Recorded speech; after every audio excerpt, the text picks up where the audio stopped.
All rise and salute the flag. I pledge allegiance to the flag of the United States of America and to the republic for which it stands, one nation, under God, indivisible, with liberty and justice for all.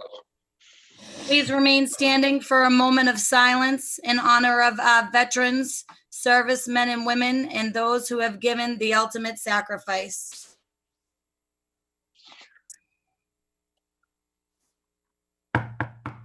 The clerk will call the roll.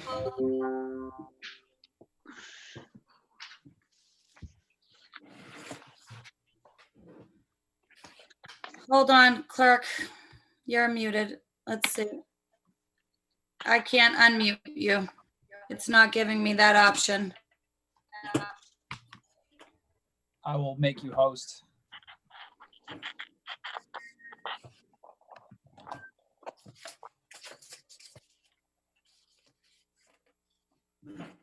Oh, hold on. Good. Came up. Good. Perfect. Okay, go ahead, clerk. Anderson, Anderson here. Kamel, Mel here. Condon, Condon here. Crow. Crow. I see you.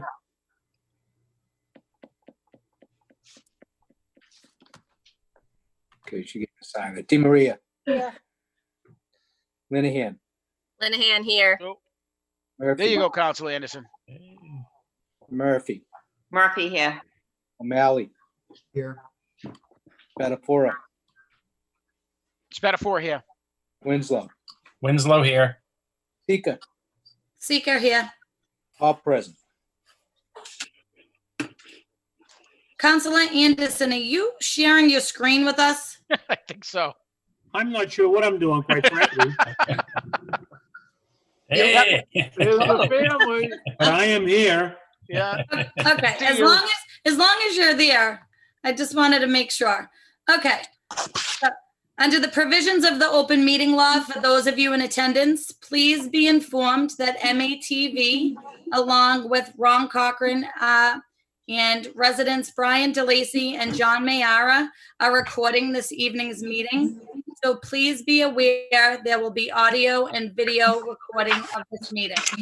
First order of business. Would be public comment, and we actually got more than the 15 letters that were emailed to me. So I can read those emails. Councilor Anderson is sharing his screen, just so you know. Yeah.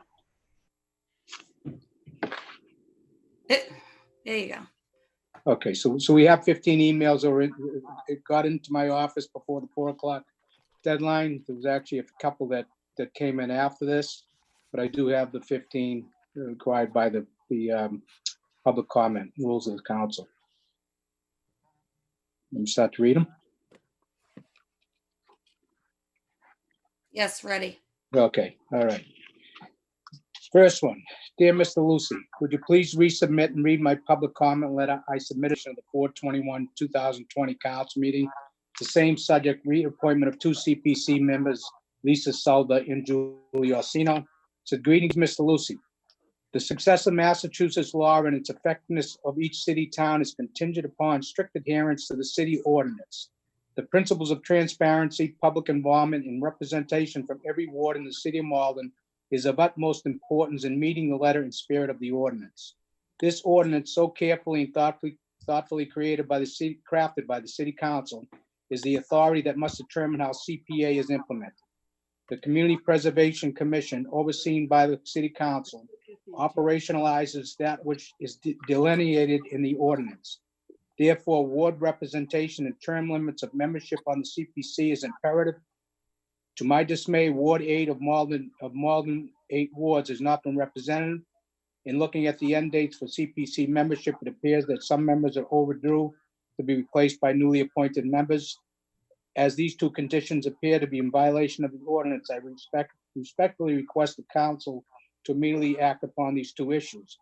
Only then will Malden be able to join the Commonwealth in realizing the ideals of the Community Preservation Act. Thank you. D. Campbell Tompkins, 16 Chester Street.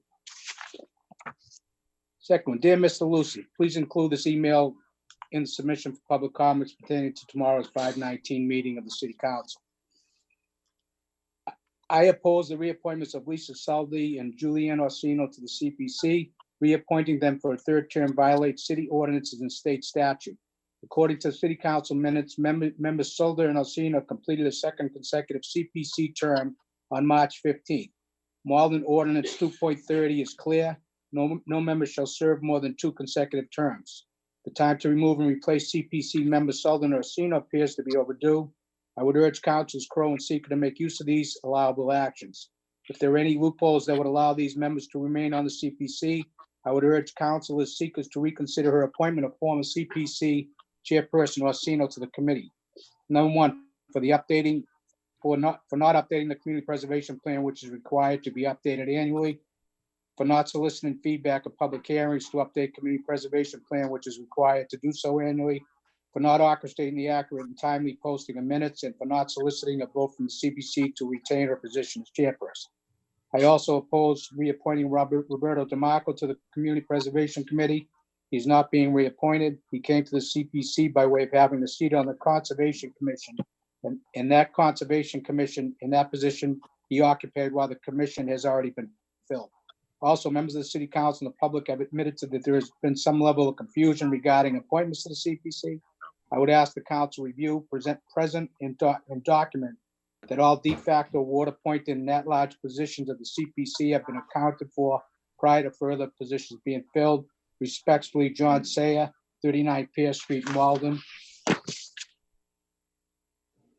Dear Malden City Council and City Clerk Greg Lucy, since the last council meeting was canceled, I am resubmitting these comments for the 5/19 meeting. I write to ask that this email be read to the record as public comment and kept on file.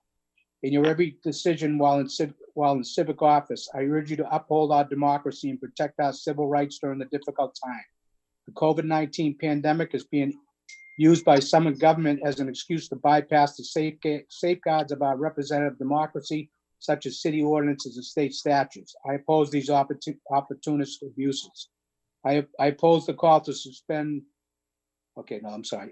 That was from before. I oppose the reappointment of Sullivan Orsino to CPC and paper 109-20 and 110-20. Reappointing them for a third term violates city ordinance and state statute.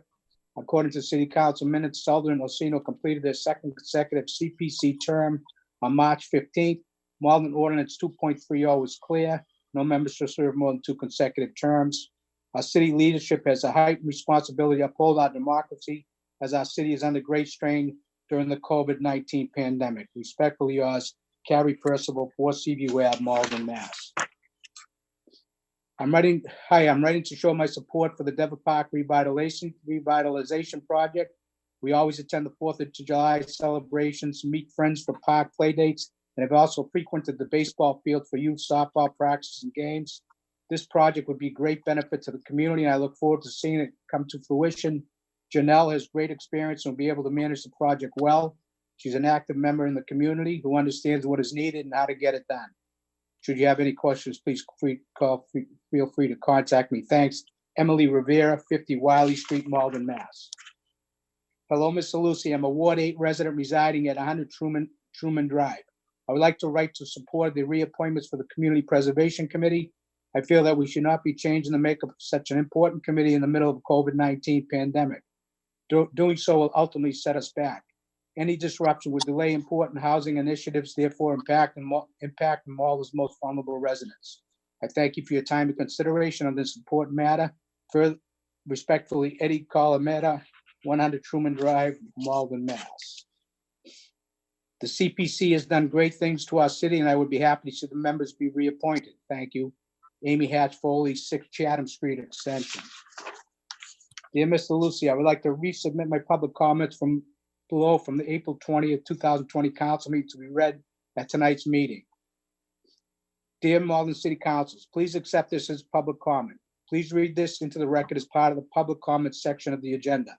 I am concerned about the reappointments on the council agenda of 2 Community Preservation Committee members who have already fulfilled their 2 terms, according to the city ordinance as members of the committee, file number 109-20 and 110-20. It is important that this ordinance be followed. It states that CPC members shall serve 2 terms. I recall the council spending quite a long period of time drafting the ordinance, so there was representation from all wards, and that the time on the committee was purposely limited to make certain that there was equity from across the city. Community members who volunteer their time, serve on boards and committees should be commended and show gratitude for their service.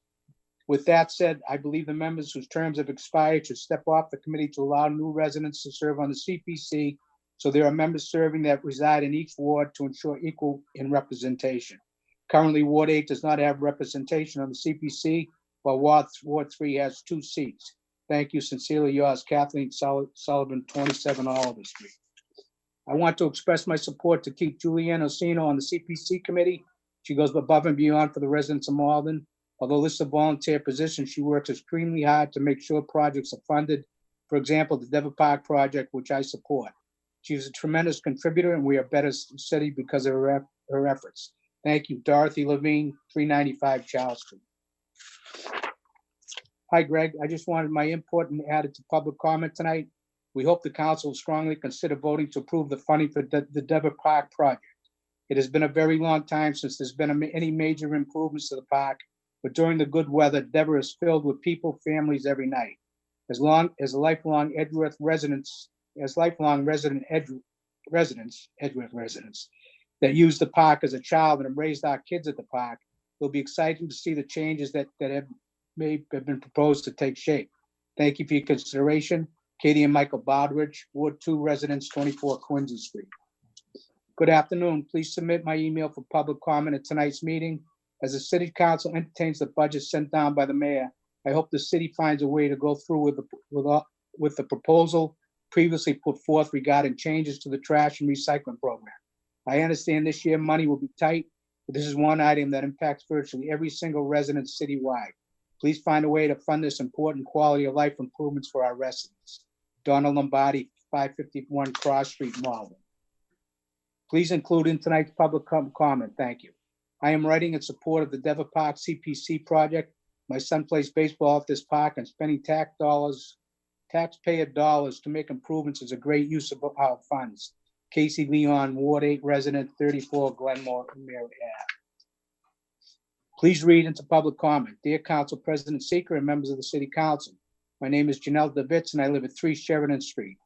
I am writing in support of the Dever Park revitalization project. Dever Park is Malden's largest recreational park at 8.2 acres. It is a tremendous natural grass and green space, beautiful old shade trees, and a long history of providing many of Malden's children recreational and youth sporting activities. I was born and raised around the corner from Dever Park. Most of my childhood memories involve Dever Park. Now that I am an adult and a guardian of 3 middle-aged, school-aged children, I fully understand the importance of having such a space available to them. I promise to work hard to make the project a success and to give the city of Malden a strong return on its investment to revitalize Dever Park and ensure its standing in the community for decades to come. Best, Janelle DeVitz, Ward 2 resident. Dear City Council, I'm happy to see the budget being sent to the council. I am hoping that the council finds middle ground between votes and pass a smart, thoughtful, and meaningful budget. First off, congratulations to you all. You came together with limited time and balanced a budget that had a lot of moving parts and prickly issues. This is not an easy feat. The entire council should treat this budget just like their own budget, using budget management, fiscal responsibility, increasing the reserves in the general fund for your core issues.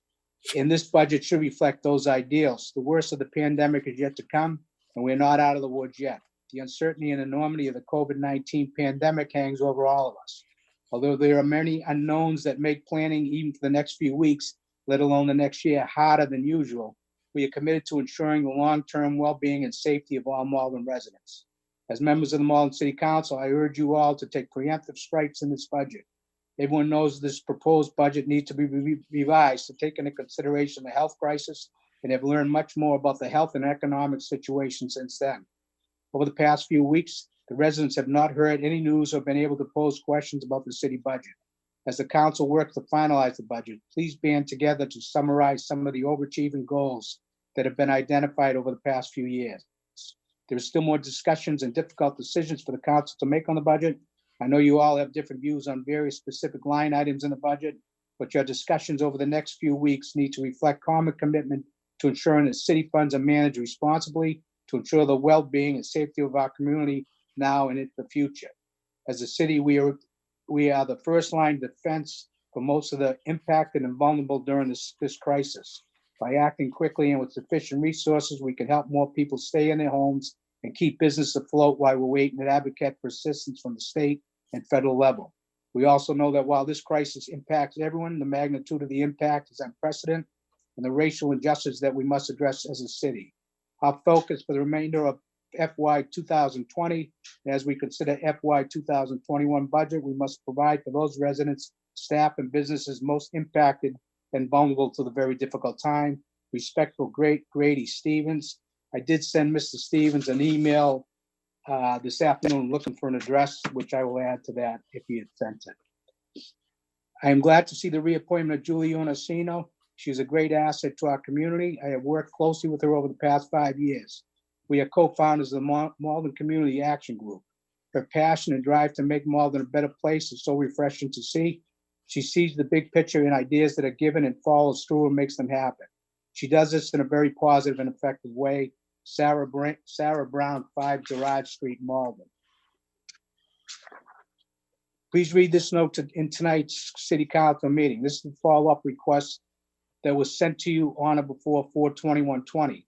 The council meeting did not get to the agenda items of my concerns. Kindly enter these notes into the record. CPC members Sullivan and Orsino have exceeded their terms in the CPC, which by city ordinance should limit them at March 15, 2020. Some time of their service was under the informal status prior to actual service, which is the head scratcher at best.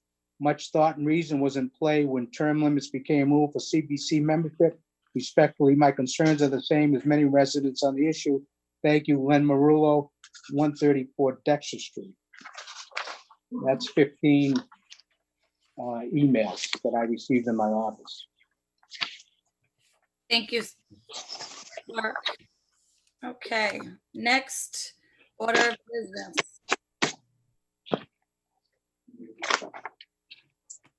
Paper 127-20 minutes of the meetings of May 12th.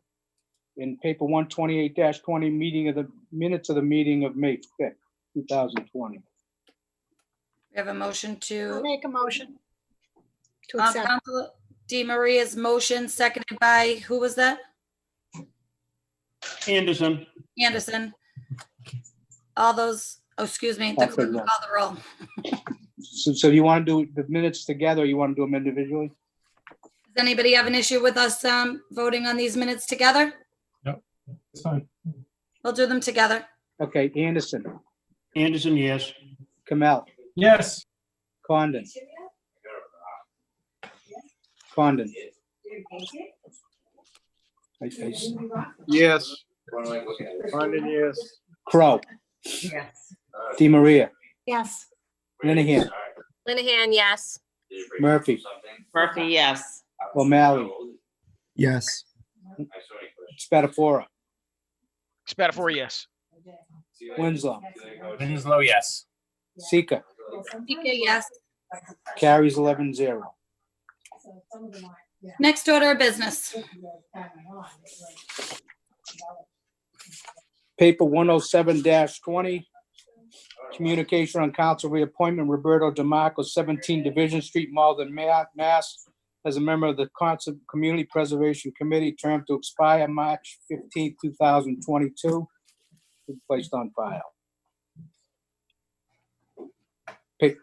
Paper 108-20, communication on council reappointment, Cameron Lane, 11 Grape Street, Malden, Mass. As a member of the Community Preservation Committee, term to expire March 15, 2022, to be placed on file.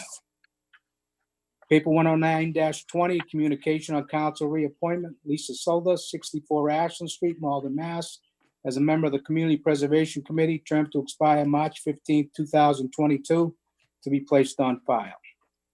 Paper number 110-20, communication on council reappointment, Julianne Orsino, 50 Wiley Street, Malden, Mass. As a member of the Community Preservation Committee, term to expire March 15th, 2022. Councilor Di Maria. Thank you, Madam President. Are we taking these all individually or are we voting on them together? Or Just gonna vote on these. placed on file? Can I ask a question? Absolutely. Okay, thank you. So with Mr. DeMarco, I just wondered, just help me through this. It might be to come through the chair to Councilor Murphy. So Mr. DeMarco was Conservation Commission and he served 3 years or 4 years, Councilor Murphy? I know. Was it? Murphy. Councilor Di Maria, you crafted this legislation. Why are you Yeah, but asking? I don't, so it was, No, I'm sorry. You were the sponsor of this. You know exactly what it says. That there was an organizational year and then there was a 2-year no, term. I don't think that's my question, Councilor Murphy. I just know he's now representing Ward 5. So does that fill a position of Ward 5 or? Yes, Ward 5 has never had a choice. And Robert DeMarco is my choice. Okay.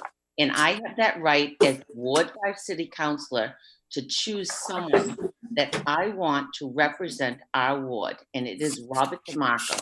Yeah, that's great. But my question wasn't that. My question was, does he begin his first 2-year term once this goes on file and then continues with in other words, this starts as a new position for Roberto. Is that right? Councilor Di Maria, you drafted this legislation. I would assume you would know the answer to that.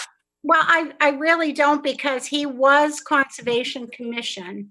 So now he fulfills the rest of the Conservation Commission, or does he start as a new 2-year term? It's a simple question. I'm not sure. If you don't mind answering. Well, excuse me, Councilor Di Maria, please don't put me on the spot like this. Okay, you could have called me or emailed me or asked me this before tonight. So are you trying to set up something that's just like argumentative tonight? Okay, he was the Conservation Commission appointment. Okay, he is now my appointment. Okay, So he begins. you wrote this legislation. Thank you for acknowledging that. I appreciate it. But my Yes, question. I know, but it seems to be like a little bit, maybe wasn't written correctly. Councilor Murphy, I think you're going down the wrong road here. If you as a sponsor have questions, then maybe you didn't write this legislation correctly. So yes, the answer to your question that you just asked me is Robert DeMarco is my appointment. He is my appointment for the next 2 years and maybe 4. Okay, thank you. That's my answer. Thank you very much. Thank you, Madam President. Thank you. Councilor O'Malley. Thank you, Madam President. Hold on, I just want to take myself off mute once. So I think that dialogue just now kind of highlights the general confusion that we are all facing when it comes to reappointments to the CPC. To no faults to any one particular counselor by any means. We all know that getting this done in 2016 was very, very contentious and very complicated. And it went through a number of revisions over 11 months of crafting. And I think it highlights why it's important that we focus on fixing this ordinance. Last meeting we had, I talked about the need to try to make this less contentious, because this committee does a lot of great work. It has a lot of great opportunity. And the last thing I want to do is to spend the rest of our time on the council fighting about appointments every 2 years. It just needs to be clarified. So I don't want to belabor the point, but I would like to personally make a point of order myself, just for the record, that I do believe that the appointments of Julianne Orsino and Lisa Salda particularly are, in my opinion, based on my remembering and correct recollection of how we intended this to be, of the ordinance. I do think that they've met their term limits, and that it wouldn't be a valid appointment. I do know that we have a opinion of the city solicitor, and I know that my colleagues here have differing opinions, and that's okay. I just wanted to formally put my my opinion on the record. Thank you. Great, thank you. Councilor Spatafora. Can I have a question? Who asked the city solicitor for the opinion? It was Councilor O'Malley. Okay, so Council O'Malley, that you asked for a city solicitor opinion, you disagree with the opinion, but you have to make it public that you disagree with the opinion, right? Councilor O'Malley. That is correct. Okay. So any other, you're the legal authority now of the city council, correct? May I respond, Council President? Go ahead, Councilor O'Malley. Councilor Spatafora, I'm not looking for an adversarial conversation. I'm not a lawyer, you know this. An opinion is an opinion. I have a different opinion. My problem though, Counselor, is, to be quite honest with you, as a counselor, we've wasted an enormous amount of time on the CPC. We've all seen the same documents, right? Regardless of what's going on, you have to publicly state it for one more time on TV that you're against it. That's all this is. We've literally spent the last 4 weeks talking about the CPC, and it's frustrating because we've all seen the same documents. That's my problem with this. Let's move on. There's bigger issues out there. It's showboating at its finest. You've seen the opinion. I've seen the opinion. Let's move on. Jeez. Thank you. Okay, anybody else? Sorry, Councilor Crowe, didn't see your hand up. Go ahead. You're on mute, Counselor. You're muted.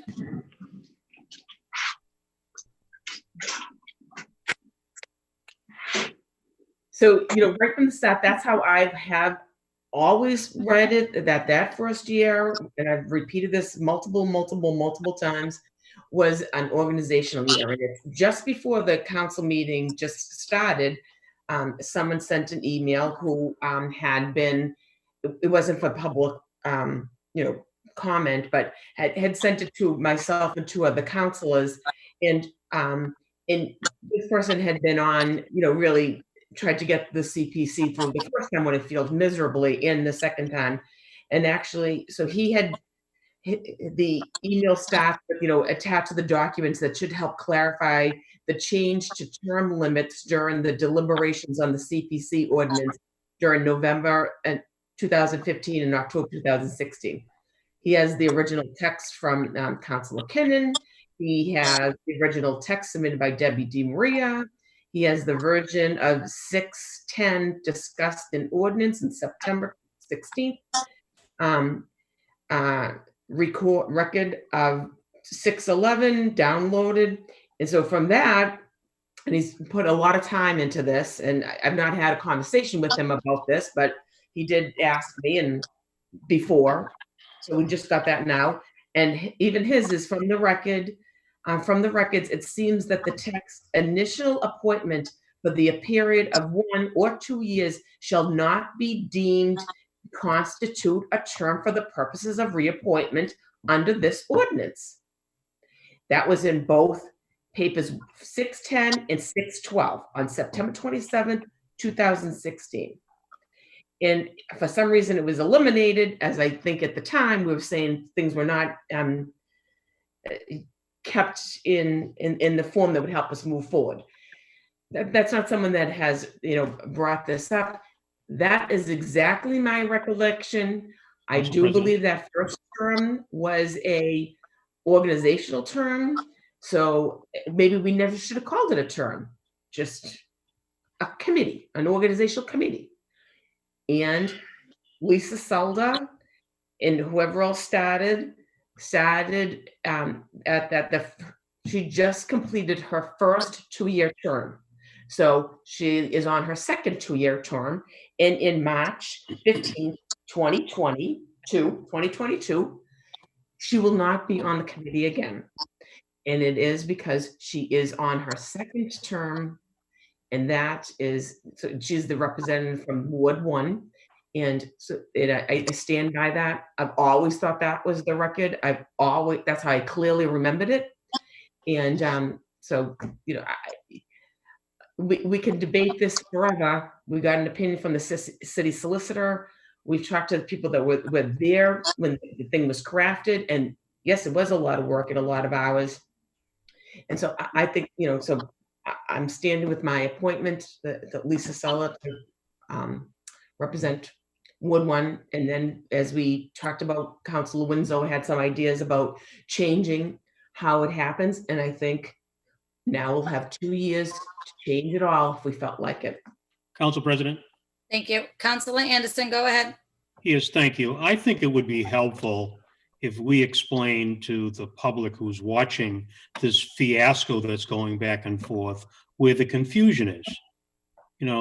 Many people were looking at the document that was on the webpage that described the Community Preservation Act, and I'm not sure that had the original language, which was in the enabling legislation.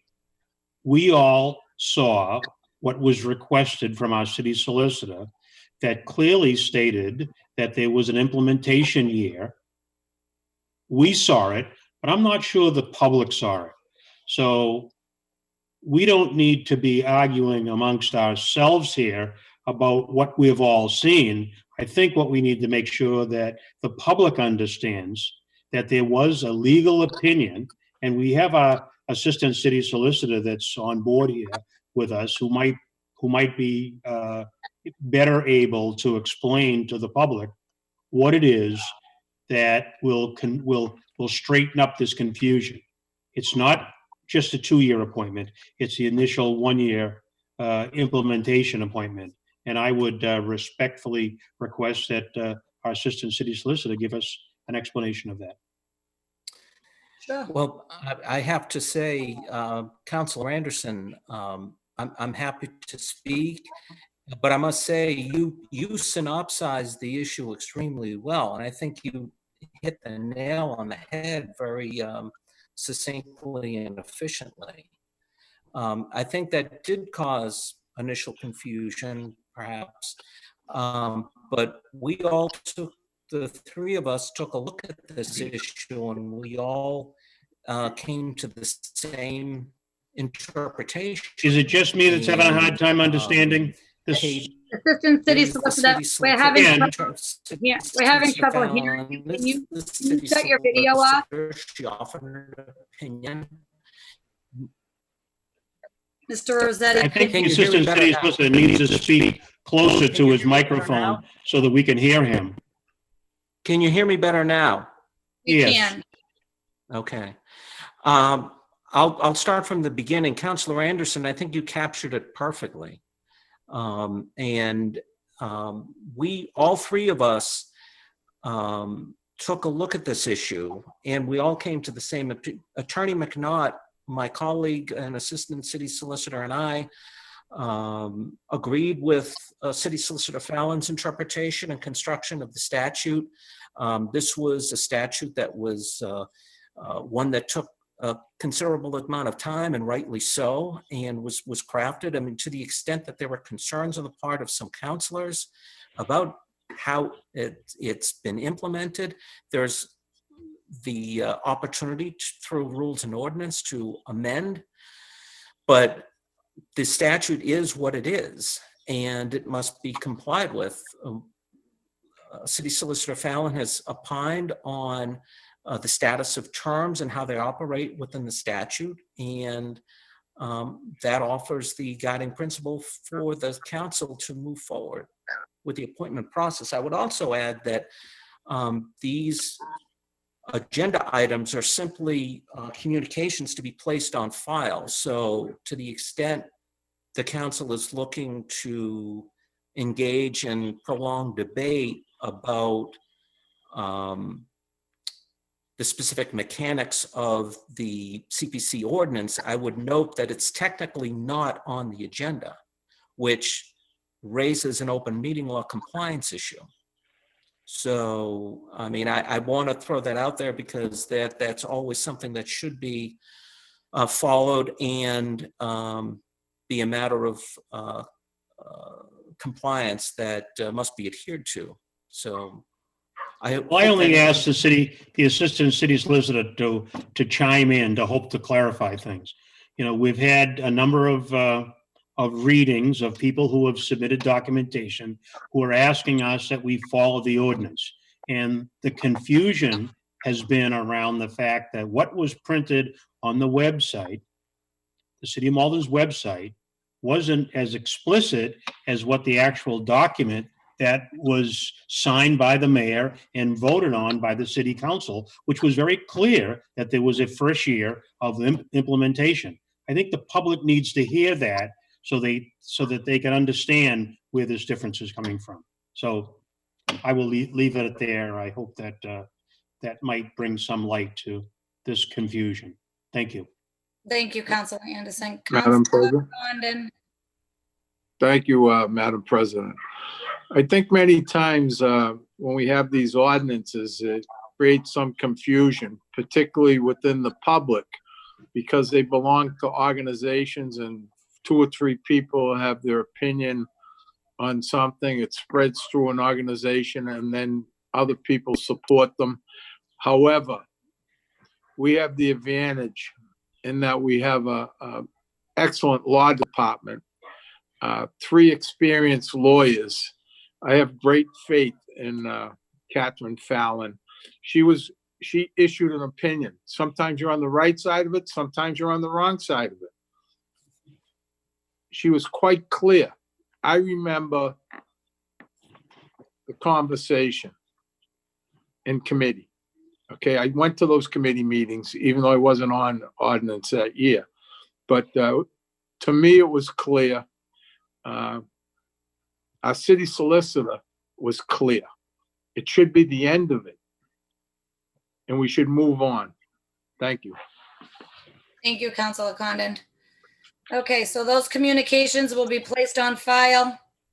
Next order of business. Oh, hold on one second, City Clerk. Go ahead. Good. Paper 129-20, order that the City Council approve funding recommendations of the Community Preservation Committee for the following FY 2020 affordable housing initiatives. Number 1, Dever Park Revitalization Design Phase, $50,000 from budgeted reserves account. And the second one, Spot Pond Greenway Design Phase, $150,000 from budgeted reserve account. Councilor Kamel for the committee. Right, as everyone remembers, these were discussed last week, but they weren't formally put on the agenda. They are now formally on the agenda, and via the will of the council, whether we make a move to pass this on the floor tonight or send them to the finance committee. Fine with me, but I know there's a lot of enthusiasm and support for these, so I'd like to make a move to discuss these, pass these on the floor tonight. Perfect. 1 second. I have a hand up. Councilor Condon. Thank you, Madam President. I'd like to at least speak to the Dever Park initiative here, $50,000 to be budgeted for the design. I'd like to thank Janelle DeVitz and Bob McCarthy for their support, and many of the neighbors who attended the meeting and gave us different ideas on how to approach this tremendous site. It's twice as large as any other park in the city, and it's been a long time since it's been revitalized. I hope that the council will support it. I think we need to move forward with it along with the other 2 projects, and I hope we have your support on this. Thank you. Thank you, Councilor Condon. Councilor O'Malley. Thank you, Madam President. Yeah, last week we did initially discuss it, and we had voted to, I believe, handle it on the floor last week. One of the reasons being is there are some time-sensitive components to at least some of the projects. that need to expend funds before the end of this fiscal year. So I would hope that we could pass this on the floor. And if Councilor Kamal, could you clarify what your motion was earlier? I didn't hear what you had said. Yeah, I wanted to move to pass these on the floor as opposed to sending them to committee. And I was, Oh, so I'll second your motion. My apologies. Thank you. and I, Thank you. Councilor Spatafora. Hold on. muted. Yeah, Go ahead. I was on mute. My fault. Thank you, Madam President. I'd like to speak to both papers in terms of this was one of the reasons that the citizens of Malden voted for the CPC, and it's one of the foundations of that money. Certainly, both are parks, and everybody can understand the importance of parks and recreations in any community. It's not only a place to just go and have fun, but stay healthy and fit. And certainly, I would tell you, those are in much demand given the last 9 weeks of being sheltered in place. So I fully support the money going to these design phases. And to echo Councilor Condon, especially my involvement with the citizen DeVitz, she did a fantastic job of taking this on. And I say citizen because she took it on her own. She is not a counselor, and she ran with this. And we walked through the park one time with some residents who were concerned of the design and took it all in. And that's what, again, the money and people like Mr. Vitz can do for the city with the park. So I support these wholeheartedly. Thank you, Madam President. Thank you, Councilor Spatafora. Councilor Murphy. Thank you, Madam President. And Councilor Winslow, I think will probably say more than I would say, as he always has such a way with words.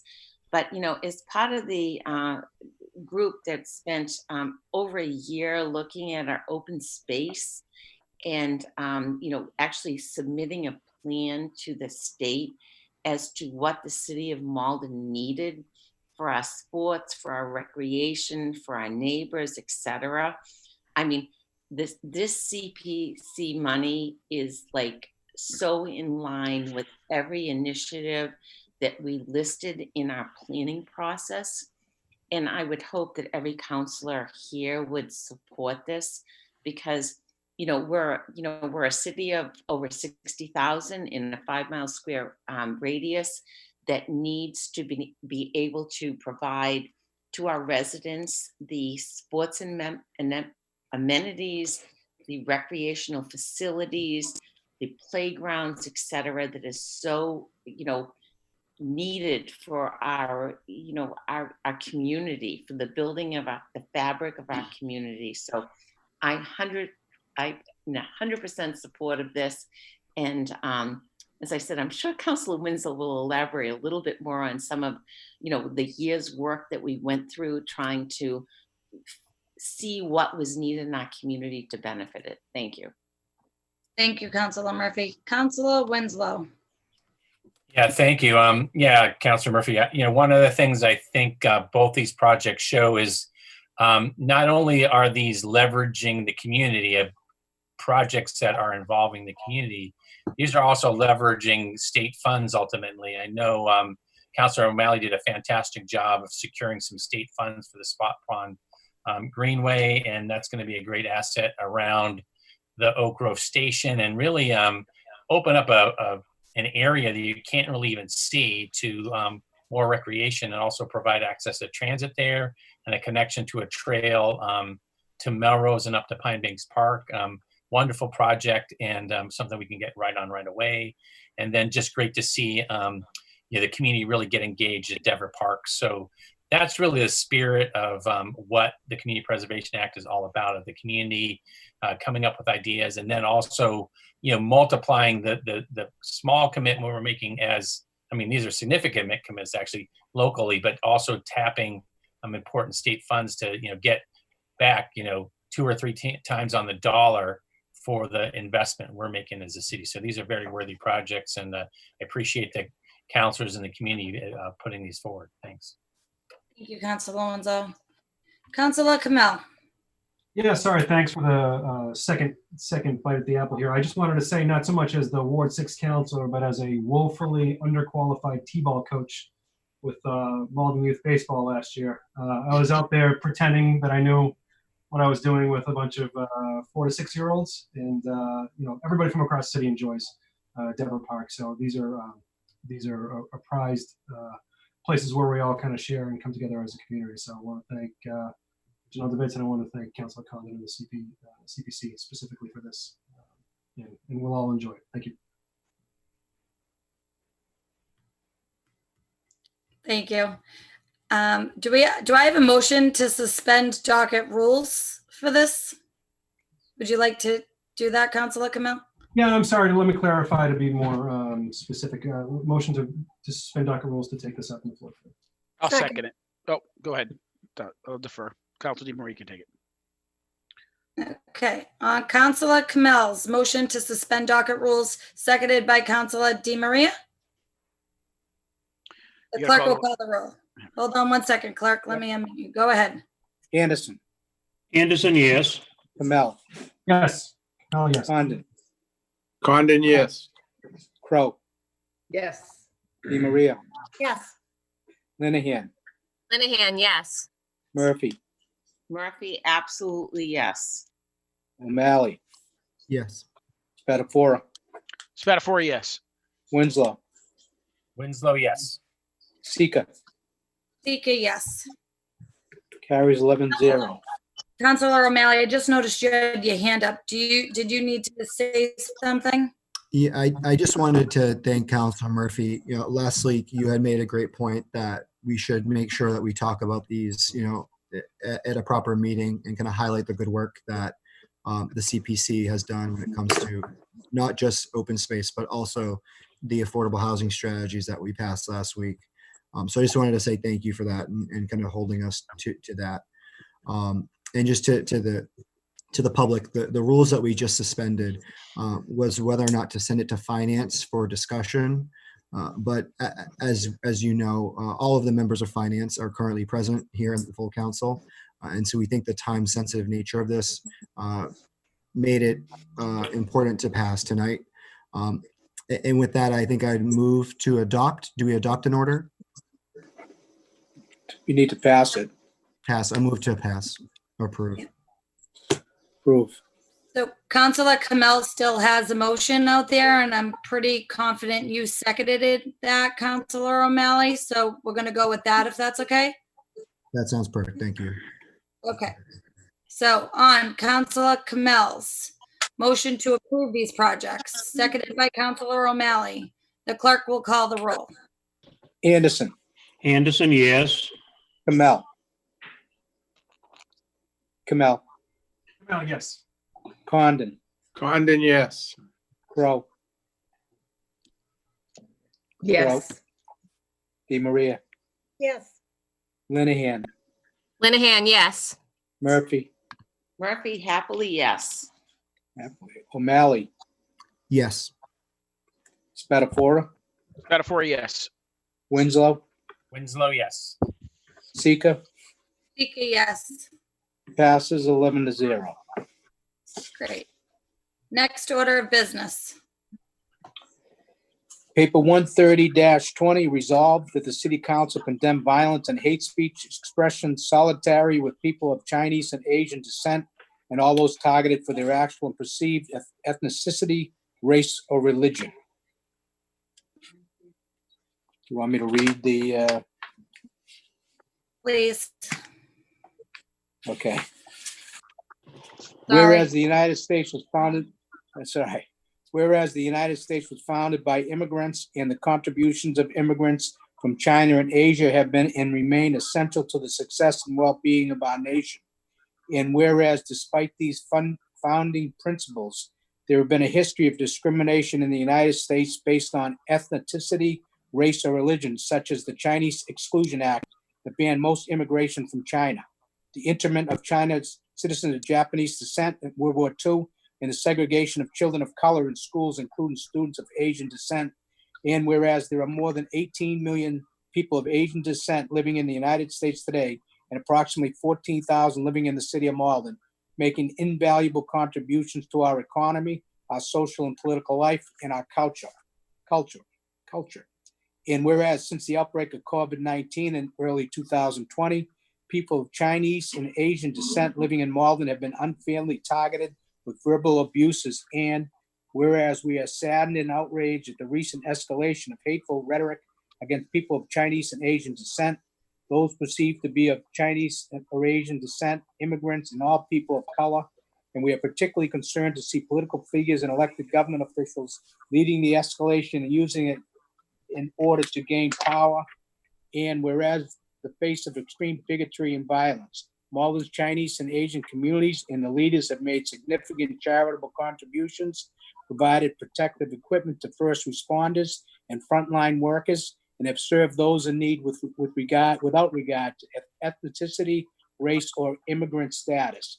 And whereas we as elected representatives of the people have a special responsibility not to stay silent in the face of hate, violence, and discrimination against any of our constituents or countrymen. Now, therefore, be it resolved that the Malden City Council, number one, condemns all hateful speech and violent action directed at people of Chinese or Asian descent, or those perceived to be of Chinese or Asian descent, immigrants, and people of color. Number two, categorically rejects political tactics that use fear to manipulate voters or to gain power or influence. Number three, commits to pursuing a policy agenda that affirms civil and human rights, fosters an equitable and inclusive community, and ensures that those targeted on the basis of race, religion, or immigration status can turn to a government without fear or recrimination. Number four, reaffirms the value of pluralistic society, the beauty of a culture composed of multiple cultures, and the inalienable right of every person to live and practice their faith without fear. Okay, Councilor O'Malley has his hand up first. Councilor O'Malley. Thank you, Madam President. I would like to thank GMAC, the Greater Malden Asian American Coalition, who helped be the catalyst for this particular resolution. And they also put on a really great event this past week, which highlighted the plight of Asian Americans throughout history in the United States, and some of the recent anti-Asian discrimination that has seen a rise with the COVID-19 pandemic, both internationally as well as across the United States and here in Malden. So I do think this is a proud moment for our community, for the City Council specifically. We have all members of the City Council co-sponsoring this tonight. I look forward to passing this resolution that really shows that we stand by our community. And I just wanted to add one additional thing. I think it is a very important resolution to be passed. But as we know, the saying is talk is cheap. So I am aware that we do have the budget on the docket tonight, and I look forward to working with the council and the administration to hopefully push forward for some real action in terms of language access going forward. Because what we've learned with this pandemic is how we communicate with all of our residents is crucial, and we need to make sure that we have the infrastructure in place to do that. So I thank you again for the support on this. It has been great working with my colleagues, and I look forward to passing it tonight. Thank you, Councilor O'Malley. Councilor Winslow. Yeah, thank you. And that was a very good statement by Councilor O'Malley, really acknowledging the Greater Malden Asian American Community Coalition that did a great job and really put this forth. And I mean, it is so important to express solidarity at these times because we really, just as with bullying, it's important that we all stand to express our outrage when this type of thing happens. And, to hear of some situations in Malden where people are hearing inconsiderate comments, but also putting in the bigger perspective in the country that there are places where people are being more verbally abused in hateful ways, and to hear even some physical actions against people of Chinese and Asian descent. It's very important that we speak up as elected officials on this, and also for me, I mean, I have nieces and nephews of Japanese, Vietnamese, and as well as Chinese descent. So it's part of the family for me, as well as my granddaughters who basically been adopted by the local Malden Kung Fu community. So it's very important. This impacts all of us, and it's important that we all speak up about it. So thank you for GMAC and all the counselors for joining in support of this. Thanks. Thank you. Councilor Crowe.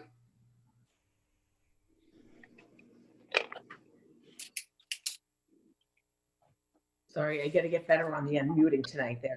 So I think, Councilor O'Malley and Councilor Winslow really summed it up. And I thought the event that GMAC put on last Thursday night was it was eye-opening. It was heartbreaking, actually.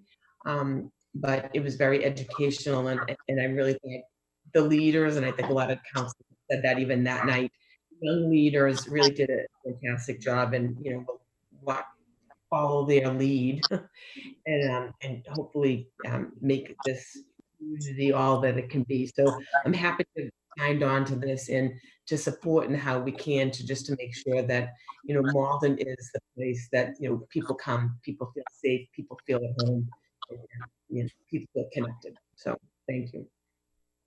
Thank you, Councilor Crowe. Councilor Murphy. Thank you, Madam President. And I agree. I sat in the GMAC conference myself and heard everything that was said, and, want to assure our Asian community that, we are a community and we are with you, and we do not want anything to happen bad to you. But I also do want to point out to the general public that's listening tonight, because they might not have been part of that, venue, and they aren't necessarily seeing what's going on in Malden. So I want to make sure that the Malden community knows that this is a safe community, okay? And that there are no reported incidents of racial bias, whether it's Asian, Black, Hispanic, white. I just got off the phone a little while ago with Chief Molis, okay? And, we are a very diverse community, and we embrace our diversity, and we all seem to live here very happily, okay? Now, maybe there are some people who are afraid to report something that's going on, and I would say to them, please don't be.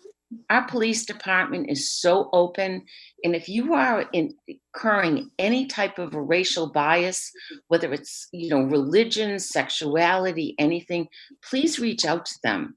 They're very, they want to hear from you, and they will listen to you, okay?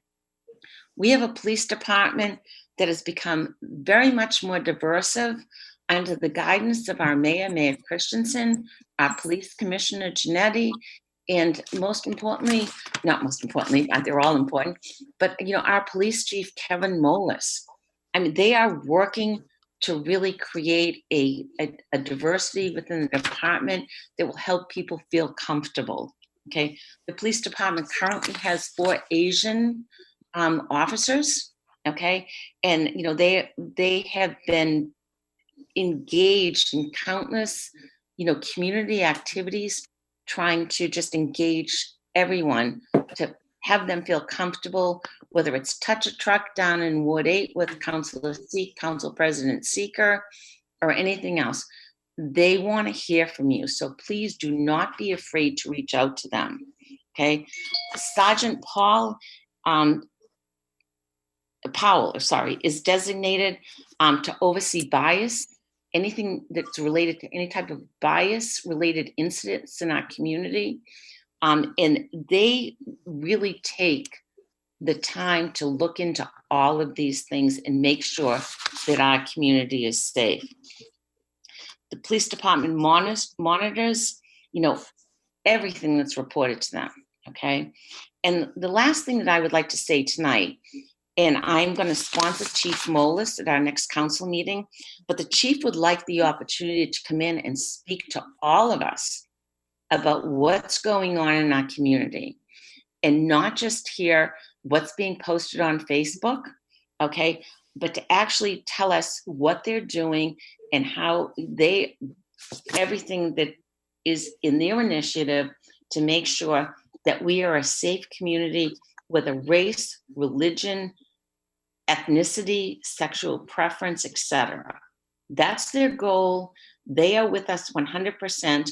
And I don't want to let this go that like Malden is a bad place, because some of the stuff, I support the initiative 100% that's on the council tonight, but some of it almost sounds like we're not doing what we should be doing. And I don't want this meeting to end with anyone thinking that we aren't putting our all, whether it's the mayor, the city council, the school committee, the police chief, the fire department, and every department head in the city, to making sure that we are a community that everyone who lives here feels comfortable. Thank you. Thank you, Councilor Murphy. Councilor DeMaria. Thank you, Madam President. I was very proud to sponsor this resolve. I was on the call on Thursday night. We are in Malden, a community where everybody matters. So I think by having 11 of us sign on this resolve, I think it really screams volumes about what we believe our community is and what we want our community to be. So I'm very proud of it, and I do want to thank all the counselors for signing on. So it's great. Thank you. Thank you. Councilor Kamel. Oh, I'm sorry. It wasn't you. Councilor Anderson. Sorry. Go ahead.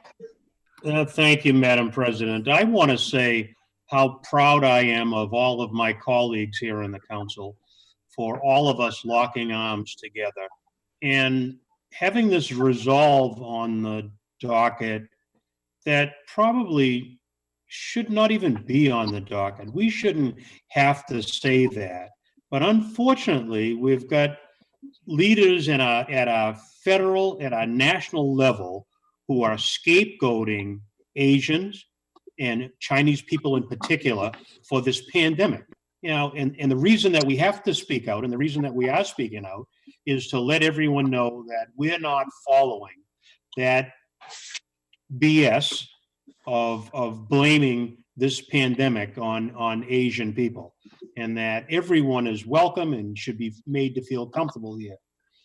As a person of color, I will tell you that as I talk with other people of color here in the city of Malden, particularly those who have recently moved to the city of Malden, unlike myself, who's been here all of my life, I'm often asking other folks of color, you know, how do you find the city of Malden? Do you find the city of Malden to be a welcoming place? And I know you all will be happy to hear that the overwhelming response that I get are from all colors of people, that this is a comfortable place to live, that people feel comfortable with leaving their homes and walking the streets and not feeling the least bit intimidated.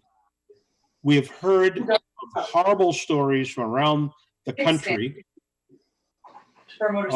of the perpetration of violence that has been directed against people of color. We don't have that here in Malden, and I'm so proud to be a Maldonian to say that. Thank you very much. Thank you, Councilor Anderson. Councilor Linehan.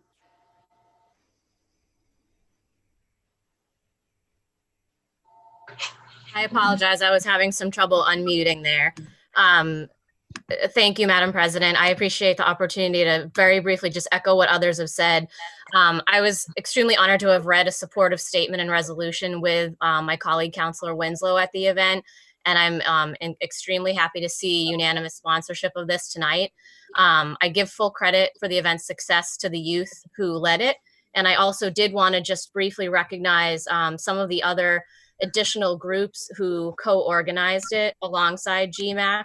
That would be the Asian Community Development Corporation, the Chinese Progressive Association, Greater Boston Legal Services, Chinese Culture Connection, and Malden Core. I think that this has been an amazing step, a positive step in the right direction towards increasing things like language access and opening wide the doors of our government to all voices and residents. And I hope we can just use this as a springboard and onward and upward from here. Thank you, Councilor Linehan. Do I have a motion to pass this resolve? Motion to pass. So moved. Second. Okay, seconded by, Anderson. okay. On Councilor O'Malley's motion to pass this resolve, seconded by Councilor Anderson.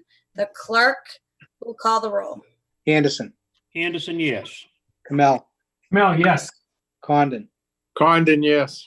Crow, Yes. Di Maria, Yes. Linehan, Linehan, yes. Murphy, Hold on, Murphy? Councilor Murphy, you are muted. Murphy, Try it again. Murphy, was that a yeah? Let me try, hold on. Oh, there you go. Murphy, yes. Good. I'm not sure what happened. Murphy, yes. Do you hear me? O'Malley, yes, I did. O'Malley, O'Malley, yes. Spatafora, Spatafora, yes. Winslow, Winslow, yes. Tika, Tika, yes.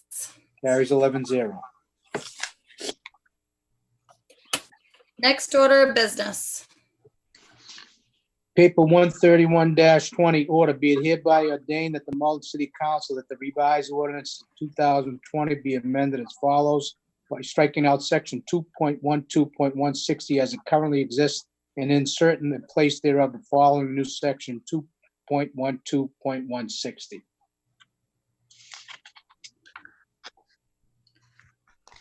Councilor Spatafora, do you want him to read the whole paper? Yes, please. I think it'd be Okay. better to read the whole paper. Thank you. Okay, regarding the parking department, commencing June 1st, 2020, and every 3 years thereafter, the mayor, subject to confirmation by the city council, shall appoint a parking director who shall serve for 3 years next ensuing. The parking director shall be the executive and administrative officer of the parking department and shall serve as the parking clerk under Mass General Laws, Chapter 90, Section 220A-half, subject to funding. The parking director shall appoint such assistants and subordinates and may be required and may designate a hearing officer to hear and decide appeals and citations issued by the parking enforcement officers. Under the supervision and direction of the parking director, the parking department shall, number one, issue citations in accordance with the traffic commission regulations for violation of restrictions and limitations on the parking of vehicles on streets and in parking lots under city and school control. Number two, administer the resident parking sticker program and collect revenues from the resident sticker program for deposits with the treasurer. Number three, install and maintain parking meters, traffic signs, markings, and devices. Number four, collect and reconcile revenue from parking meters and the resident sticker parking program for deposit with the treasurer. Number two, by amended section 2.08.040, by deleting the words parking director from the section caption appointed by the mayor and adding the following in the section caption appointed by the mayor and confirmed by the council. Parking director term 3 years. Three, by amending section 2.20.030, officer's salary schedule by adding to paragraph C, M2 the following, parking director. Number four, by amending section 2.20.040, specialist salary schedule by adding to paragraph D, specialist 4, the following, parking supervisor. And five, by amending section 2.20.050, clerical salary schedule by adding to paragraph B, clerk 2, the following, parking department. Councilor Spatafora for the paper. Hold on, Councilor Spatafora, we can't hear you. No. Hello? Hello? Yep. Can you hear me? Yes. Oh, that's weird. Sorry about that. This is being referred to ordinance, and just for everybody's edification and kind of background, we already have a parking department. However, it has never been created. There was some discussion with putting this as part of the charter reform, but given what's going on with the pandemic and maybe the slowdown of that charter reform discussion, and to make sure that we do everything legal, we have to create this department in order, as most councils know, in order to fund the department or to have people in the right positions. An ordinance has to be set up, and it has to be part of our overall organization. So this was a request of the parking department. This is nothing new. This is just to back up some of those changes that were made late last year with the creation of the parking department, the meter maids, et cetera, that came out of the police department, which was previous discussions. So we're going to move this to ordinance. We're going to invite Mr. Hogan into that team. There is no new employees. This is not a new department. This is already in existence. And what we're simply doing is going to marry the department now with the ordinance.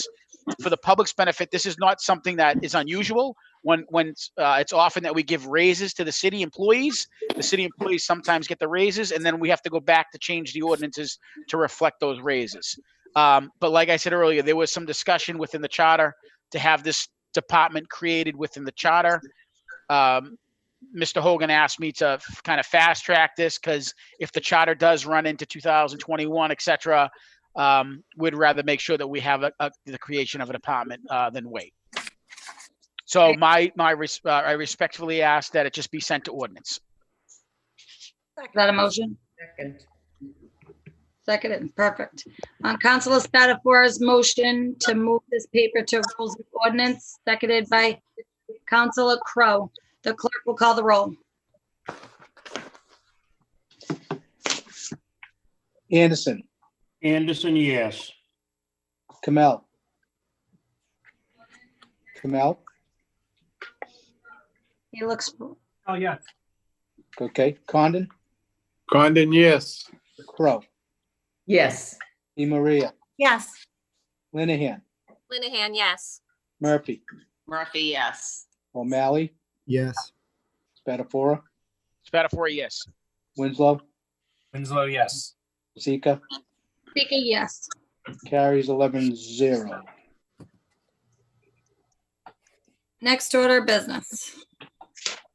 Let's see.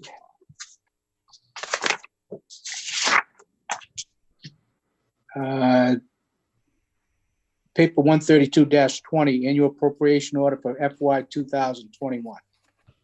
Okay, I'm going to read the communication from the mayor before we have discussion on this. Tuesday, May 19th, 2020, from Mayor Gary Christensen. Dear members of the City Council, so close yet so far would be the most appropriate way to describe the fiscal year 2021 budget proposal. I can still remember reviewing the draft budget on February 16th, where our goal of having our expenses fully supported by our revenues was reached. In other words, this was going to be the first year that we didn't have to utilize reserves to balance our annual operating budget. But then the healthcare crisis known as COVID-19 hit, and it has been all downhill ever since. Meals, excise, and parking revenue are all down, and some by double digits. We are anticipating a 15 to 20% reduction in local aid from the state, who is dealing with the loss of an estimated $5 to $6 billion in revenue. Fortunately, we have a great team to help navigate us through these most challenging times. I want to thank Ron Hogan, Chuck Ranigan, Maria Luis, and Anthony Ciccarelli for working hard over the past several weeks with the sole goal of maintaining the delivery of services that our residents have come to expect and deserve. What's most impressive is that they have been able to accomplish this goal without the imposition of any new fees or taxes above what's allowed by state law today. They have also established a plan that does not require a reduction in the services that are needed to keep Malden, the city of Malden, moving forward. Don't get me wrong, this budget is a lot different than the one we were working on back in February, and almost every department is impacted in one way or another. But it's not the throw up your hands and call it a day plan, thanks to the hard work and dedication of the aforementioned team. In conclusion, this budget is not what any of us had hoped for but it's also not one that most would expect based on massive cuts from the state and revenue reductions we are currently facing. Please let me know if you have any questions as you work your way through the proposal. And as always, I thank you for your consideration. Sincerely, Gary Christensen, Mayor. Councilor Kamel for the budget. Thank you, Council President, and thank you to the mayor and his team for putting this together. Clearly, we've got a budget that's going to be require a lot of discussion. It's a lot different than what we saw last year and in the last few years. Based on the realities of what's going on right now. So I would move to send this to Finance Committee so we can roll up our sleeves and start getting to work, really understanding what the impact's going to be. I would. I urge all the councilors, whether present or not, look in detail at the budget, what's changed, what hasn't, where the most impact has been, so we can talk about that in necessary detail once we start the meeting. Thank you. Thank you. Councilor? Okay, 1 second. Councilor Condon. Condon has his hand up. Thank you. Thank you, Madam President. Councilor Carmel didn't come through very clear through my recording here. But the one question I wanted to ask, when can we expect a hard copy of the budget delivered to the councilors? And when does anyone know when that will happen? I think that you received it. I think you're going to be receiving it via email this time. Am I correct, Councilor Kamel? I've already received mine by email. Yes, we've all received the email, the communication, and a summary set of Councilor Condon, just to clarify, did you not receive that? I don't know if hard copies will be distributed this time, but if they are required, I'll get in touch with the mayor's team and ask for those to be distributed as quickly as possible. Okay, thank you. And I don't know, and just so I can reiterate, I don't know if I can, I shut my video off for a second. I just wanted to say, just to reiterate, I urge all the councilors to look to see where the greatest impacts have been across the budget, so we can talk about those in great detail once we start the finance meetings on these, and we'll start that as soon as we possibly can. We have a lot of ground to cover. All right, thank you. I move to refer to. Thank you, Councilor Kamel. Anybody else have any questions before we take his motion? On Councilor Kamel's motion, seconded by Councilor Di Maria, to refer this paper to the budget to finance. Clerk will call the roll. Anderson, Anderson, yes. Kamel, Well, Kamel. yes. Okay, Condon, Condon, yes. Crow. Crow. Nod. Di Maria, Yes. Sorry. Linehan, Linehan, yes. Murphy, Murphy, yes. O'Malley, O'Malley, yes. Spatafora, Spatafora, yes. Winslow, Winslow, yes. Sika, Sika, yes. passes 11-0. That has been referred. Next order, excuse me, Councilor Di Maria has her hand up. Yes, thank you, Madam President. I think I'll join with Councilor Condon if in fact the administration would consider a hard copy.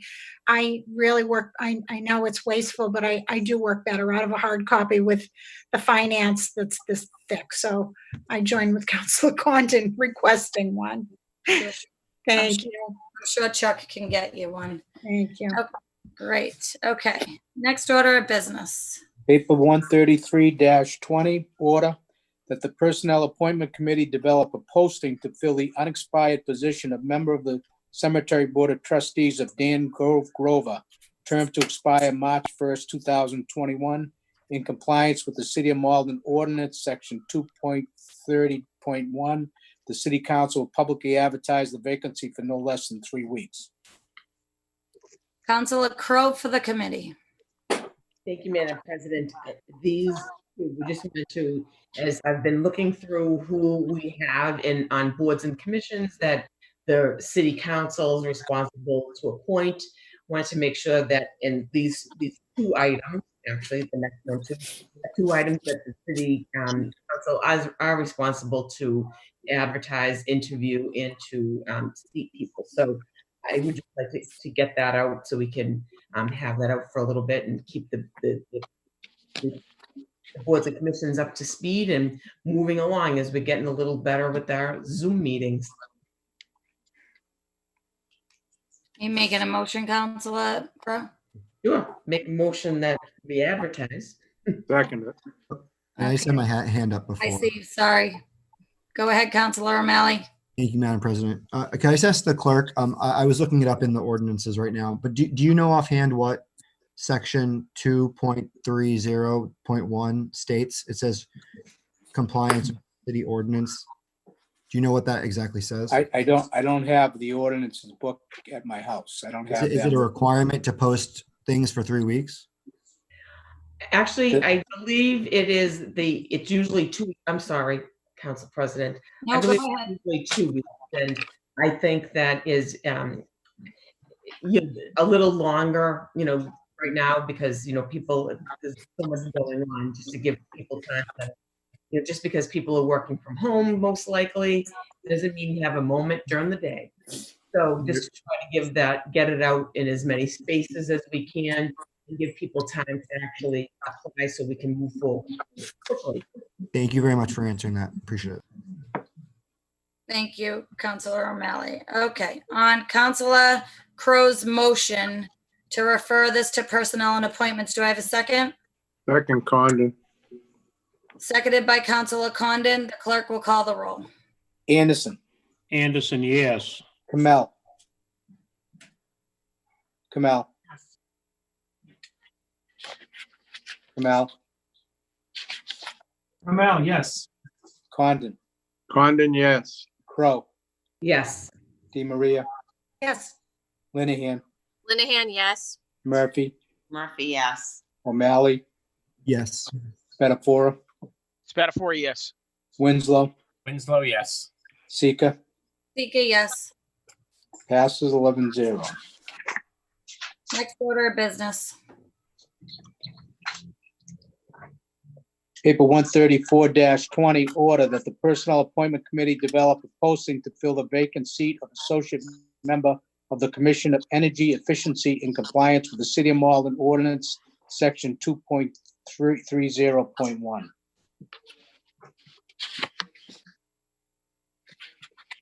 Council President. Counselor Crowe. This is just really the same. And again, trying to take a more holistic look at all the spots, and the Energy Efficiency Committee had, because we're still having problems at one point, had some associate members, but it didn't seem like an associate member was ever advertised on the city council side. So again, I want to shore up all the boards and commissions so they have enough people to be doing their work, and we're going to put that out as well so people can, decide which board or commission works for them. So I make a motion that we send this to personnel appointments, and personnel appointments, we'll send to personnel appointments and advertise all at the same time. I'd like to second that. Counselor Kamel has your hand up. And you look frozen. Sorry, I'm gonna shut the video off. We're still frozen? We're still frozen, shut the video off. Just. Go ahead. Yeah, no, I just want to thank Councilor Crowe as the council representative on the Energy Efficiency Commission. I want to thank Councilor Crowe for helping us to make sure we've got a fully staffed commission, and I'd like to second that motion. Thank you. Thank you. Okay, on Counselor Crow's motion, who seconded that? Condon. Condon. On Counselor Crow's motion to refer this matter to personnel and appointments, seconded by Counselor Condon, the clerk will call the roll. Anderson, Anderson, yes. Kamel, Well, yes. Condon, Condon, yes. Crow, Crowe, Yes. DeMaria, Yes. Linehan, Linehan, yes. Murphy, Murphy, yes. O'Malley, Yes. Spatafora. Spatafora, Go ahead. Spatafora, I'm sorry. Spatafor, yes. Winslow, Winslow, yes. Sika, Sika, yes. carries 11-0. Great. Next order of business. Paper 135-20. Order that the city of Malden shall advertise all jobs internally and externally. The Human Resource Department will initiate both internal and external advertisement immediately after it is authorized, if the situation so requires. HR will post positions on the city's online application site and on the HR department posting board. Additional posting areas such as newspaper, industry-specific websites, etc., may be coordinated and paid for by the requested department. Individuals who wish to be considered for advertised positions are required to complete an online city application form. Current city employees may apply for these positions and will be considered with other external applicants. Councilor Spatafora for the paper. Thank you, Madam President. This was something that, as part of my research with some various ordinances, it came to my attention that we do not currently have an ordinance that requires all the city jobs to be posted. Now, those are far and few between. I reached out to fellow colleague and clerk, Karen Edison, to confirm that there was not a current ordinance. I did speak with the city solicitor, and I also spoke to our human resource director today at length. So the purpose of this ordinance would to just require, to Council O'Malley's point, that we post it. I put some of those qualifications in there, but we are sending it to ordinance. Anthony, the HR director, was very happy with, I think, his ability to maybe change it. He said newspapers might not be the correct venue today, or medium. Completely understand, but I would leave that to his discretion. But right now, there is no requirement on the city side, and when I put air quotes up, because civil service jobs, police and fire in particular, in the school department are separate entities. So we would not, this would not cover them. This would just cover any job inside the city of Malden parameter of municipality. And this would cover, based on some input from all the members I talked to, this would cover full-time, part-time, seasonal, as well as any type of funding mechanism. And again, I think we're doing this, but there's no requirement. So this will just create greater transparency. I talked to, again, the HR director. Internal candidates would get a first view or crack of you, as you would with the jobs. But this would just create an ordinance that doesn't sit there to my surprise. Again, sending it to ordinance, and I will be obviously bringing the HR, the human resource director in, but we had a very good conversation today. And we have a couple checks and balances now too. I don't want to really get into it now, but you need an ordinance too. So if there is any type of recharacterization of a job, an ordinance is required. So we do have some method, but there's no requirement in the beginning. If the mayor wanted to put a job, there's nothing and I'm not taking the mayor, but nobody can tell him he has to post it. It's been best practice to this point. Great. So again, just looking to go to ordinance with it. Thank you, Madam President. Thank you. Councilor Murphy has her hand up. Thank you, Madam President, and I would like to second this. I would hope that there's no instances in our community where this process hasn't happened, because we all kind of want to make sure that transparency is what we're all about, whether we're a city councilor or a school committee member or a department head. So, I am in full support of this. I'm glad it's going to become an ordinance, and I would hope that we would never find an instance where this has not happened. Thank you. Thank you, Councilor Murphy. Councilor O'Malley.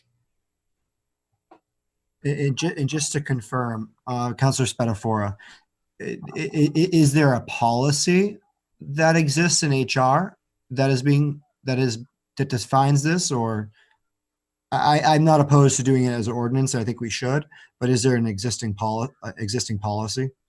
From my understanding, and again, as you know, as a counselor, reading some of the ordinance, especially online, is a bit challenging. Speaking, that's why I went to our past city clerk, as well as our city solicitor. There is nothing that says it has to be posted. There is some language under the HR ordinance on the methodology of posting, but there's nothing that says you have to post.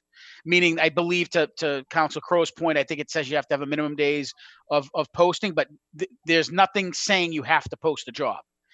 There is some language about the processing posting, but nothing forcing that job required to be posted, if that makes sense. And I'm assuming there's no policy either then. Well, the policy of what, requiring the job to be posted, or the methodology? We can discuss it further in Yeah. ordinance. Okay. Yep. Okay, Counselor, no other lights. Okay, on Counselor Spatafora's motion, seconded by Counselor Murphy. Clerk will call the roll. Anderson. Anderson. He's on mute. Counselor Anderson, go ahead. Anderson, yes. Kamel. Well, yes. Condon. Condon, yes. Crow. Yes. Maria. Yes. Linehan. Linehan, yes. Murphy. Murphy, yes. O'Malley. Yes. Spatafora. Spatafora, yes. Winslow. Hold on, Counselor Winslow, go ahead. Winslow. Winslow, yes. Seeker. Seeker, yes. 11-0. Okay, next order of business. Paper 136-20, committee report, personnel appointment, paper 74-20, mayoral reappointment of Yem Lip, 244 Kennedy Drive, Unit 706, Malden, Mass. As city engineer director of engineering department, said term to expire March 1st, 2023. Council President, can we just read these both together so I can give the? Sure. Paper 137-20, committee report, personnel appointments. Paper 52-20, mayoral reappointment of Nelson Miller, 65 Vine Street, Saugus, Mass. As director of permits, inspections, and planning. Said term to expire on December 19th, 2022. Okay, so the committee reports. Counselor Crow's motion to receive the committee reports. All those in favor? Aye. Aye. All those opposed? Roll call. Roll Oh, call. sorry. Roll call. Thank you. Anderson. Anderson, yes. Kamel. Oh, yes. Condon. Condon, yes. Crow. Yes. Maria. Yes. Linehan. Linehan, yes. Murphy. Murphy, yes. O'Malley. Yes. Spatafora. Spatafora, yes. Winslow. Winslow, yes. Seeker. Seeker, yes. Passes 11-0. Great. The committee report is received. Counselor Crowe for the committee. Thank you, Madam President. And we met with Mr. Lip and Mr. Miller, it seems like years ago, personnel and appointments, which is Councilor Di Maria, Councilor Condon, Councilor Anderson, and myself. Like I said, felt like it was years ago. We had great conversations with both of them. So Mr. Lip has been with us for 3 years already, and he has really kind of talked a lot about, he sees his role as primarily that we have more than 100 miles of roads and over 100 miles of water lines, sewer lines that needs to be assessed in the conditions and the plan to go forward. They do have a 5-year plan that change, we add on as conditions change. He did really kind of talk a lot about his office has made really a lot of connections and is working in concert with other departments, including PIPs, really on a daily basis, and that opening those lines of communications in this collaborative effort really has served the city well. And so he is taking on a lot, as we know, with not besides the water sewer lines, but when we're talking about resident sticker parking and lots of other, the traffic engineer, all of those things have now shifted with the new one. But so EM really brought a lot of information, and the committee, I think, really enjoyed having a conversation with them, and fully confident in his abilities, and voted unanimously to reappoint Yem Lip as our city engineer. I could take them second. Second. Sorry, I didn't raise my hand. May I speak? Councilor O'Malley, did you want to speak? Yeah, I just wanted to really thank Yen for all the hard work that he's done. You know, we have so much old infrastructure in our community. You know, some of the oldest gas pipes in the world. You know, some of the oldest everything, and he's really been a huge asset to our community. And you know, sometimes it can feel like when you're dealing with the infrastructure in our community and most communities in the New England area, is you're drinking from a fire hose, you know, pun intended. And I just really appreciate all the hard work that he's been putting in. So thank you, Jan, or Mr. Lip. So Okay, thank you, Councilor Winslow. Next. Yeah, I just want to really just chime in on both Nelson Miller and Yam Lip as being very consummate professionals, handling their responsibilities in a great way. And I really think they're great hires for the city. And I'm very pleased that we're able to reappoint them. Thank you. Thank you. Councilor, no one else. Councilor Spatafora, sorry. Thank you, Madam President. I'd too like to both Yem and Mr. Miller. I think a lot can be said. First of all, I think to Council O'Malley's point, both these roles in the past were, I don't want to say ceremonial. They certainly had a function, but I think now as the city has certainly grown and we modernize both in terms of structures and facilities, and as we become more dense, the council certainly knows the challenges that come with any type of growth. And Mr. Miller has done yeoman's work for that. And then to the infrastructure, which I like to refer as, you know, everything buried below the ground, that is certainly not the shiny glass, but it carries some of our most valuable resources, water, and the importance of that, both in terms of cost, environmental, and then health. But I would say the way you judge any department is it better now that they joined since, excuse me, is it better now since they joined? And I can unequivocally say I've got nothing but, I don't get too many comments on the water because most of the time they got to replace a lead line. But on certainly for Mr. Miller's department, because it's a little bit more forward facing with the public, a constant professional and gentleman. And I know from my own experience, he has not helped me. He's helped me personally, you know, for residents at all hours of the night. And I can tell you there was one instance where he came out on a Saturday night because there was this ongoing issue, and he, almost like a police officer, drove in his car. And I didn't ask him to come down. He got in his car on a Saturday night and drove down and caught the illegal business in use and read them the riot act. So from where I sit, he has been a valuable resource to me as a counselor and certainly to the community. And then anytime I've been at a board meeting or at an ordinance meeting and we've talked about ordinances, he will literally, he watches these at home. I don't know if that says anything about his home life, but certainly he likes watching our meetings, and he will give us information in terms of the ordinances, the current ordinances, and how do we make the ordinance better. So I serve with Yem on the signed orders design committee as well as Nelson, but fantastic job to both of them, and I look forward to reappointing them. Thank you, Madam President. Thank you. Hold on one second, Councilor Anderson. Councilor O'Malley had his hand up first. I think I did Councilor Murphy. I wasn't sure if did I bypass you? Yes, but that's okay. Go ahead, Councilor O'Malley. Thank you, Councilor Murphy.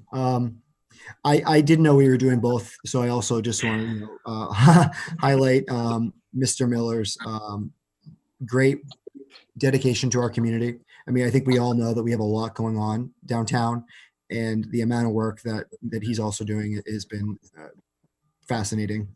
And I think that one of the things that we are now seeing, which is great, is that, you know, we are now seeing interest in commercial development downtown. This is something that we've always kind of been working on. So it's great to really see, and I know, Mr. Miller is supportive of the commercial construction, and he has a great eye when it comes to this. So he's been really helpful in kind of looking at what good projects are and kind of how to define this and make sure that we are making sure that we can continue to grow jobs downtown, especially in light that's everything that's going on. If this economy recovers, it'd be great if we could have it recover here in Malden Center. Thank you. Thank you. Councilor Murphy.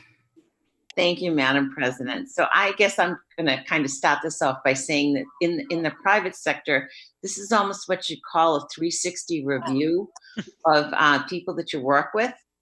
And like Councilor Spatafora, I have the pleasure of sitting on sign design with both Mr. Lip and Mr. Miller, which is, enjoyable because we get to see a little bit of a different side of them from being the building commissioner or, the engineering department head. And although we see more of with Mr. Miller, the actual building and what's happening in our community, and it's very visual. With Mr. Lip, we don't see that because it's all underground. But I want to say that I have enjoyed working with both of them since their last appointment. They're both very responsive. They pick up their phone, they answer questions, they go through issues with us, and I'm in full support of their reappointment and look to congratulate them in person. Thank you. Thank you. Councilor Anderson. Thank you, Madam President. These two gentlemen are both examples of two gentlemen who applied for positions. They were not political insiders. They weren't known to, I don't know if any of us knew of these two guys before they applied. And I think they have demonstrated that finding the best people for jobs oftentimes means that we look beyond the zip code of 02148 outside of the city limits. These guys have done a great job. They have not been political insiders. They have been professionals. We don't always, and I don't always agree with every decision that they come up with, but you can expect the truth from them. You can expect them to be right down the middle when you ask them for questions. They're responsive, and I, along with my other colleagues, will be very pleased to continue to support both these gentlemen in their ongoing positions. Thank you. Thank you. Councilor DeMaria. Thank you. Thank you, Madam President. I have to use this opportunity to say thank you and to reconfirm these gentlemen into their continued service for Malden. They are absolutely terrific. And how do you like that? They aren't Maldonians. Wow. So I do agree with Councilor Anderson that we took a shot and it worked out perfectly. And I am very happy to support these reconfirmations. Thank you. Thank you. Okay. Councilor Kamel has his hand up as well. Yeah, thank you. Shut my video off just to make sure that the network is all right. So yeah, when coming to office, I found that a lot of the issues where the rubber met the road, no pun intended, with influence and constituent services, really went through the departments of these gentlemen, and they've been tremendously supportive and helped me look out for my residents here, and I'm sure all of you could see the same thing. So I really, I cannot commend both of them on the job they're doing enough, and wholeheartedly support reconfirming both. Thank you. Thank you. Okay. On Councilor Crowe. All right, so we didn't even get to Miller yet. So I'm gonna just say my thing for Miller, and now I'll make a motion that we do both. Okay, there you go. So again, we've all had these, wonderful interactions with these two. And I do think, again, for the viewing public, if everybody, really what the things that they are working on, and I think, they feel it too, that these people are really committed to the city, to the residents, and to making Malden the best place. And Mr. Miller's been with us also for 3 years. Something went really right in 3 years. All the stars lined up. And during the time, he had talked about that the PIPS staff has grown really to meet the demands. We were doing so much building, and so much was going on in Malden, including a new building inspector and a wire inspector that went from part-time to full-time, planning clerk. So really to make sure that things were not held up as they came to his office or had to fill out permits, we can move these along to get the work done. And he really thought when he came in that his goal was to engage more fully with the boards and commissions, with the city council, that we've all attested to, the mayor, the police and fire, and actually says that he believes building is the third leg of any public safety. So I think he has done that. I think moving the departments together has been something that he's worked really hard on, and you can kind of see that how we work really well together. But he did mention one of his struggles was the permitting system with the InterGov, and how we'd like to see the system work a little more collaboratively with the other departments. So we'll take that up as we see what the budget looks like. But I just echo all of the comments of the other councilors. Really, each one of them, and a point of clarification, one of them does live in Malden.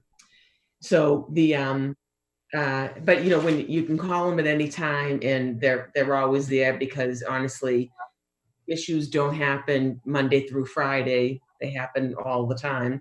So, and they're always a phone call away, and really do help us lead down the right path. So, on behalf of the Personnel and Appointments Committee, I make a motion that we reappoint Yem Lip as our city engineer, and Nelson Miller as our building commissioner. Okay, Councilor Crow's motion to approve these two appointments, seconded by Councilor Di Maria. The clerk will call the roll. Anderson, Hold on, Anderson. I had to mute you all. It's too much background. Anderson, yes. Kamel, Mel, yes. Condon, Condon, yes. Crow, Yes. Di Maria, Yes. Linehan, Linehan, yes. Murphy, Murphy, yes. O'Malley, Yes. Spatafora. The space button's not working. Spatafora, yes. Winslow, Winslow, yes. Sika, Sika, yes. carries 11-0. Next order of business. Docket is clear. Docket is Point of inquiry? Councilor Anderson? Yes, Anthony Rodriguez, was his paper before us a few weeks ago? Is that getting lost, his reappointment in, has it fallen through the cracks? Maybe we can, I see Councilor Crowe waving her hand. Councilor Crowe, you can answer. No, the paper was referred to committee. We didn't have the opportunity before this all hit to actually have that conversation. And I did have a conversation with Mr. Rodriguez yesterday that we will be bringing that up as soon as possible. And really felt like that was almost a standalone kind of meeting, because I think that there's been a lot of talk about the technology in the new city hall. And I think really with all of that's going on, how we're zooming everything, around IT technology will be a conversation. So it was referred to committee. We have not met with him, but we will. Okay, that's the answer. Thank you. Thank you. Councilor O'Malley, you have your hand up. Mine was for personal privilege, so I can wait. Okay, so docket is clear. Personal privilege, Councilor O'Malley. Thank you, Council President. So I'm a member of the Municipal Building Committee along with Councilor Murphy and Councilor Spatafora. And we just recently had a meeting, and it was great to hear the progress that is happening. And happy to report that it looks like we'll be moving into our new city hall at some point next month. We're still trying to figure out whether or not the public will be able to access it with everything that's going on with COVID-19. But I just wanted to give the community an update on that. Very exciting times. In addition to that, I see at the back of Councillor Winslow's background, I see the memorial for Eddie Garvin. Eddie and I actually went to Elmwood together, and we went, and it's just it's great to see that. So thank you, Councillor Winslow. Councilor Crowe, you were next. Thank you. I actually just wanted to sort of promote the COVID-19 testing that's happening down on Cambridge Health Alliance. I decided Friday afternoon, people had said, you should, Malden residents get it for free. You should go do it. Just take the test. So I called Friday night, and I had an appointment Monday morning. It was easy breezy. And I can give the number up if anyone wants to write it down: 617-665-2928. You call, you make a very quick appointment. You can come by car, by bike, by foot. They have different settings. Some stays away. I know that Councilor Condon and Councilor Anderson has done the same thing. It was very easy. We all have like 35 seconds to get everything done, and I should be getting on my results. And then, but in speaking with them, it doesn't seem like it could be as many Malden residents that taking advantage of that as like, we all know, and we all talk about, testing being a key. So I will start to send the flyer and hope everybody can kind of push it out to their constituents and the school department to do the same thing. But the thing is, we really do need the testing. It is something that that is for Malden residents, and we hope every Malden resident will take advantage of it. It's free. You don't need to show a insurance card or anything like that. You have a license that just matches when you called, who you are, and that you're a Malden resident. And it was very quick and easy. And so I really encourage everybody to do that. If we want to make sure we flatten the curve and sort of start rolling out the community, testing is key. And so please go do that. Thank you. Councilor DiMaria, you're next. Thank you, Madam President. Just a couple of things. First and foremost, I want to thank our city clerk, because this was tonight the first time we had virtual public comment, and we certainly filled our 15 slots. So I think you did a great job, and I think our community did a great job following the new guidelines. So that's the first thing I wanted to say. The second thing, thank you, Councilor Crowe, for saying that. I was going to actually suggest that we say that. Also, I want to give a shout out to the Malden Family Health Center, which is up in the foot of the old Malden Hospital.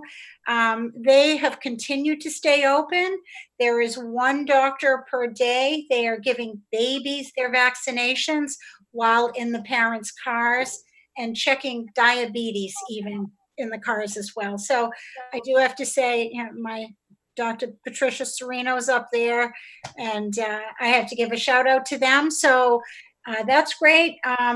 Third thing I want to say is this year, many of you have participated in the Dash for Dave. Because of our COVID, we have canceled that wonderful fundraiser. What we're asking this year is, if you or any of you know someone who knew Dave, we are making a book of memories for him to pass down to his nieces and nephews that unfortunately he never got to meet. And funny stories would be wonderful. Anything that you'd like to share. I am being told that it has to be rated PG, so we welcome that. Third of all, I think it's last, is a happy Memorial Day weekend to everybody. Thank you. Thank you. Councilor Winslow. Yeah, also happy and welcome Memorial Day weekend to everybody. Families whose members have given their lives sacrificed for our country. Very important, remembering our veterans like Councilor Anderson and others who have served ourselves. So going to be different this year. One of the favorite parades is to march the Memorial Day Parade, where we're not all going to be marching from downtown out to Forestdale Cemetery this year, accompanied by bands and scouts and stuff like that, and going under the fire department's great flag. So we'll miss that. So, but like I say, I have Ed Garvin in the background. And looking forward to what Ron Cochran's done for the city there. Just a few things. One of the things I wanted to point out for people is we've heard a lot of other communities have relief funds. Well, I'm happy to announce tonight that Malden now has its own Malden COVID-19 Relief Fund. This was really pushed forward by Malden Neighbor Helping Neighbor, and with support from the mayor's office, we have through the Malden Community Fund organization, they have worked out an arrangement so that we now have a Malden COVID-19 Relief Fund. To donate, you can write a check and mail that in care of the Senior Center at 7 Washington Street. So that if you just write a check to Malden COVID-19 Relief Fund, that will get to the fund. And you can also go to Malden Neighbor Helping Neighbor website and find out how to donate electronically. So that's something very exciting. Also, we talked about the Greater Malden Asian American Community Coalition event. Great event with the youth. The youth have set up a anti-Asian violence incident report form, and that can be found at gmaacc.org. And so if people do, it's just a way the youth have set up a mechanism for people to report any violence or any other kind of abusive or insensitive situations. So just letting people know about that. And then finally, Bike to the Sea. We have annually been doing a great bike ride from Malden or Everett over to the beaches. We have canceled that event because of the COVID-19 thing. So just sorry to say that. It's a great event. It's been a key thing to the organization and a great way we recruit volunteers, and it's been vital to the organization. So this year, rather than actually riding over all together to the beach, Saturday, June 6th, at 7 p.m. we're going to have a virtual Bike to the Sea Day, presenting a lot of clips from past Bike to the Sea Days. I think Councilor Anderson, we actually have some old footage of you of some things. So, and that'll be at 7 p.m. You could go to biketothesea.com and enjoy those festivities. It's sort of a virtual Bike to the Sea Day happy hour. We're actually also going to have there's a symphony that's done in honor of the trail called To the Sea by Oliver Kaplan that will be playing. So just kind of a fun time, and come out for that if you want. Some of you will see yourselves in that as well. So thank you. Thank you, Councilor Winslow. Councilor Linehan. Thank you, Madam President. Before I go into the couple things I was going to mention, I just want to say to Councilor Winslow, I don't know how many years back you're going to have to go, but you may remember that I did a Bike to the Sea ride way back when, before I even lived in Malden, before my husband and I were even married. I dragged him on one of the first ones, and we weren't even engaged yet, and he still stuck with me even after taking him on that long bike ride. So I don't know how far back that photo is, but I know it exists. I just wanted to very briefly give a plug for the rental assistance program that I know we all supported last meeting. That's applications are now live at cityofmalden.org/rent. And then also the Malden River Works project is going to be having a virtual public meeting on next Thursday, the 28th. That's obviously going to be on Zoom, not in person, but that'll be something you don't want to miss. They're going to be unveiling a design basically based on the community input they've been getting over the last few months. So visit maldenriverworks.org and you can get the Zoom information, and I think it's going to be a great meeting. Thank you, Councilor Linehan. Councilor Murphy. Oh, hold on. We need to unmute you. There you go. I think I'm good. I just unmuted myself without the space bar. So I'm just going to kind of dovetail on Councilor Linehan's last statement about Malden River Works, because I am actually one of the members of Malden River Works. I'm the city council appointee.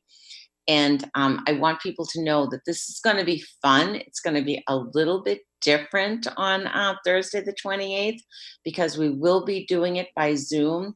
But the entire committee has been working tirelessly to make sure that all of the Malden residents will be able to participate. We're going to have not just a meeting like this, we're going to have breakout rooms.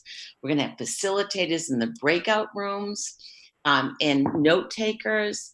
It's going to be something very different that none of us have really experienced before, but we've been practicing, and we are working together as a team to make sure that we can, at this third meeting, get all of the input from our community that we want. Our first two meetings were absolutely incredible and have kind of defined, what our vision is for the area behind the DPW.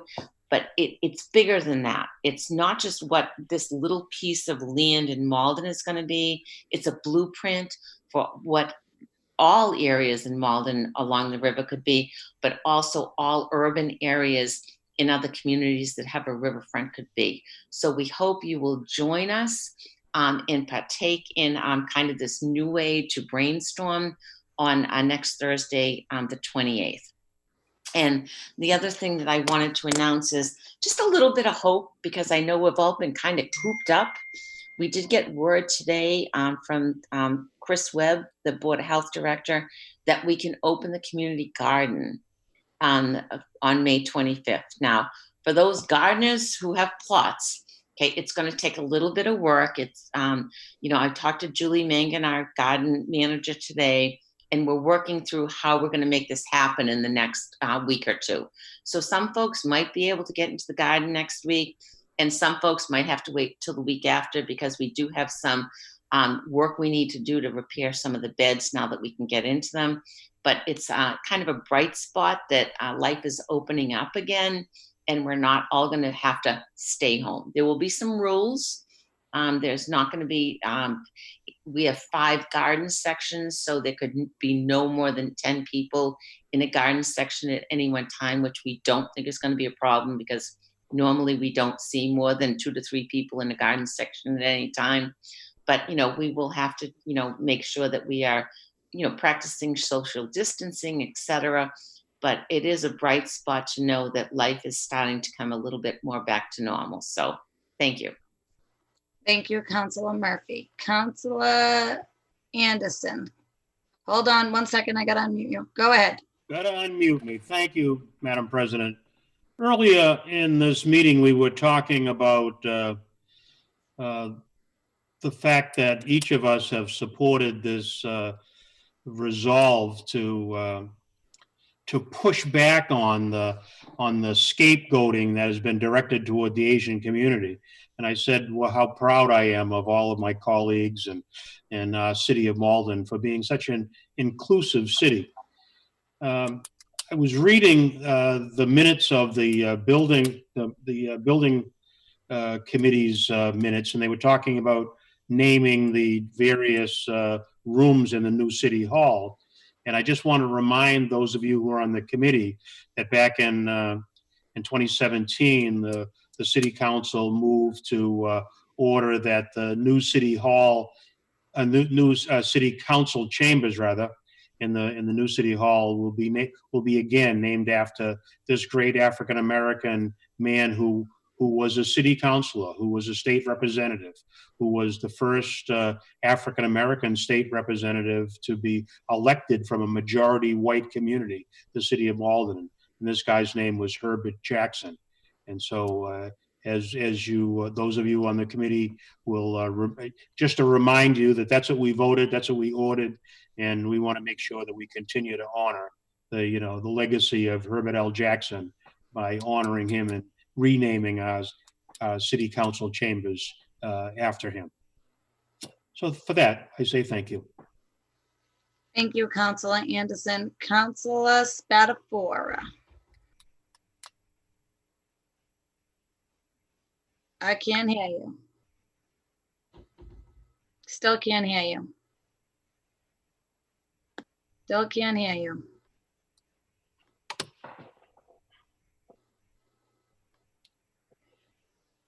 Craig Spatafora, unhinged. Can you hear me? Yes.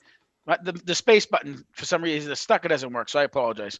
Thank you, Madam President. I just want to echo my past councils in terms of Memorial Day. Obviously, it's a day to remember those who gave the ultimate sacrifice to the country. And while we always think about it sometimes, unfortunately, as barbecues, it is a day to remember those who gave the ultimate sacrifice. And while we won't be marching, certainly we need to keep that in our thoughts.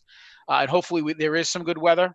But that's the real meaning of that day. Not the beginning of summer, certainly, but the ultimate sacrifice. And unfortunately, that continues even now in this day and age, that people in the military have to die. So I think that's important. And I also I want to thank the mayor's office. And I know it's something they did last week, but I had the blessing of delivering some of the signage for the Malden seniors. And I know that Council Seeker started in her ward, and it kind of, I don't want to use a virus, but it spread pretty quickly throughout the city, and all the Malden school system was represented. And I had the fortune of delivering some of the Malden Catholic signs this weekend. And I can tell you, just by the look on their faces, I think some of the residents were very surprised that we thought of them. One lady in particular was trying to offer me $20 because she thought I was trying to sell it to her. But it was well worth driving around for an hour delivering those signs. And there was a couple people that I knew, but I didn't realize that their children were that old. It only reminded me how old I am when I dropped the sign off and said they graduated high school. But I think it's just my bigger point is I want to thank all the councilors and certainly Council Seeker in the mayor's office for funding that initiative. And also, it's such a tough time, an exciting time for seniors, and to have this virus just certainly put a damper on their proms and getting to see their classmates. I think it's something we have to continue to support our seniors, and more importantly, I think 2 weeks ago, last meeting, we gave a moment of silence for all the Maldonians who passed away. I think we should plan something a little bit larger for all those Maldonians who passed away due to this virus. So I don't mind repeating it, but congratulations to the seniors of 2020. Until they get their day, I think it's worth us just thanking them for such a unique time frame in this country's history, certainly city's history. Thank you, Madam President. Thank you, Councilor Spatafora. Councilor O'Malley. Sorry to one last time, as everyone has said, this Memorial Day is going to be very different than ones in the past. But I just want to make sure that I thank, the DPW and Bob Knox particularly. I think that the work they do, and hopefully making the city look a little bit more festive during these times of years. He's committed to putting up some flags around the city, kind of how we usually do. So I think it's going to be really nice to kind of drive down the streets with the flags, even though we aren't going to have the parade. And to the cemetery staff, and the volunteers that put flags on the graves. I think it's even if we're not necessarily having a parade, the fact that these things are still happening shows how dedicated our staff are to those who have given the ultimate sacrifice in our community. So thank you, and have a happy Memorial Day. Thank you, Councilor O'Malley. Okay, on behalf of the chair, I'd like to wish everybody a happy Memorial Day weekend this weekend as well. And do I have a motion to adjourn? So moved. Say that again? So moved. So moved, sorry. Okay, on Councilor Anderson's motion to adjourn this evening's meeting, the clerk will call the roll. Hold on. No one else. Anderson. No. Anderson, yes. Kamel. No, yes. Kamel. Condon. Hold on, where did he go? He's gone. I don't see him. Yes. He's gone.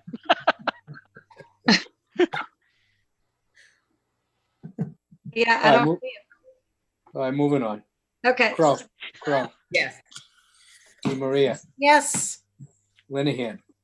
Linehan, yes. Murphy. Murphy, yes. O'Malley. Yes. Spatafora. Yes. Winslow, Winslow, yes. Sika. Sika, yes. Good night, Right. everyone. Good night. Night. Good night. I'll do more of Good it. night, all.